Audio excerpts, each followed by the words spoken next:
C'est une annonce qui résonne comme un tournant historique pour le Burkina Faso, le Mali et le Niger. L'Alliance des États du Sahel affiche désormais clairement son intention de rompre avec le franc CFA, une monnaie que ses dirigeants qualifient d'héritage colonial.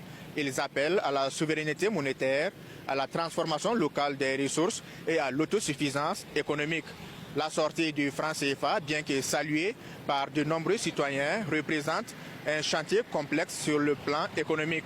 Créer une nouvelle monnaie, bâtir une banque centrale autonome, garantir la stabilité financière, autant d'enjeux techniques qui exigent une planification rigoureuse et des choix stratégiques cohérents. Ça va de notre indépendance économique parce que tant que votre monnaie n'est pas une monnaie souveraine, tant que ce sont les autres qui battent votre monnaie pour vous, donc vous ne pouvez pas maîtriser le système monétaire, comment ça se passe, vous ne pouvez pas maîtriser. Et même la valeur de la monnaie, ce n'est pas vous qui décidez, ce sont les autres qui décident pour vous. Comme je l'ai dit, je ne suis pas expert dans le domaine, je n'ai pas beaucoup de connaissances techniques, mais tout ce que je sais est que de façon logique, si vous voulez être souverain, vous devez avoir une monnaie souveraine. L'annonce de cette sortie imminente du franc CFA a immédiatement suscité des réactions dans la rue.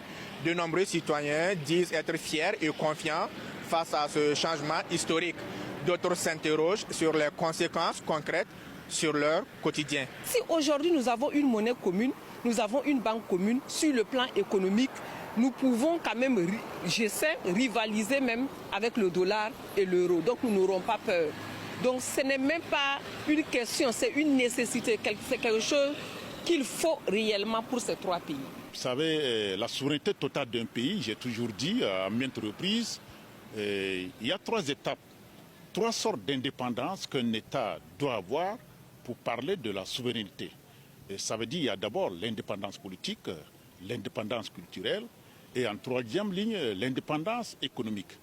Donc on ne peut pas parler de la souveraineté tant qu'on n'est pas indépendant économiquement. Avec déjà le franc CFA, la difficulté que nous avons à financer notre économie nationale, la disponibilité des billets de banque pour instrumentaliser notre économie, on voit à quel point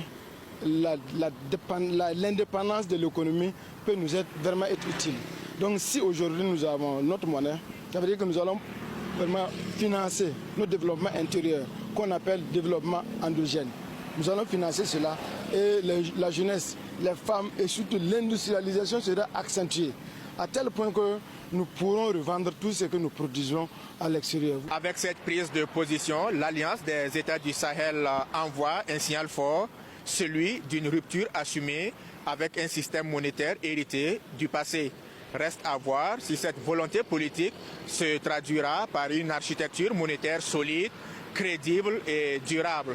Une chose est sûre, la dynamique de souveraineté dans la région est bel et bien lancée. Maxime Jean-Eudes Bambara depuis Ouagadougou pour RT en français.